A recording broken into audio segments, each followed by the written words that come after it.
خوشبو اللہ الرحمن الرحیم الصلاۃ والسلام علیک یا رسول اللہ وعلی آلک و اصحابک یا حبیب اللہ۔ معزز ناظرین و سامعین،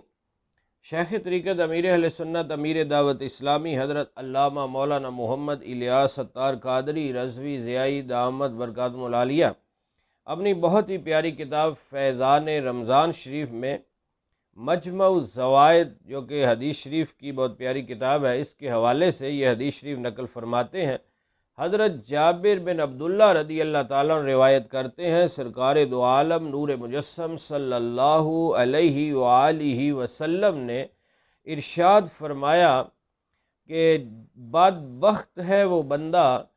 جس کو رمضان المبارک ملا اور پھر اس نے روزے رکھ کے اس کی تعظیم کر کے عبادت کر کے اپنی بخشش نہ کروا لی، جنت کو حاصل نہ کر لیا۔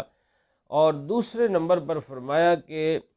جس نے اپنے ماں باپ کو بڑھاپے کی حالت میں پایا، ایک کو یا دونوں کو، اور ان کے ساتھ اچھا سلوک کر کے اپنی بخشش نہ کروائی، جنت کو حاصل نہ کیا۔ اور تیسرے نمبر پر جس کے سامنے میرا ذکر ہوا اور وہ مجھ پر درود شریف نہ پڑھے۔ اور دوسری حدیث شریف آپ نے نقل فرمائی ہے مسند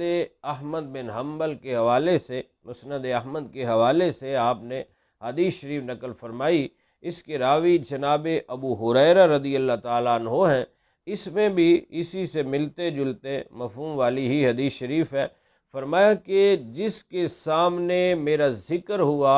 اس نے مجھ پر درود نہ پڑھا، اس کی ناک بھی خاک آلود ہو جائے، اس کی ناک مٹی میں ملے۔ اور فرمایا کہ دوسرے نمبر پر جس نے ماہ رمضان المبارک کو پایا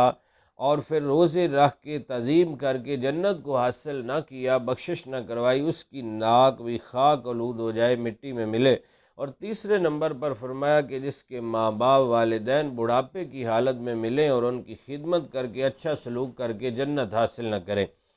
تو ناک خاک آلود ہو جائے، یعنی وہ ذلیل و خوار ہو گیا، ذلیل و خوار ہوا، یا وہ بدبخت ہے جو ان تینوں کاموں کو کر کے اپنی بخشش نہ کروا لے، جنت کو حاصل نہ کر لے۔ تو ہمیں چاہیے کہ ہم رمضان المبارک کے روزے رکھیں، تعظیم تکریم کریں، عبادت کریں،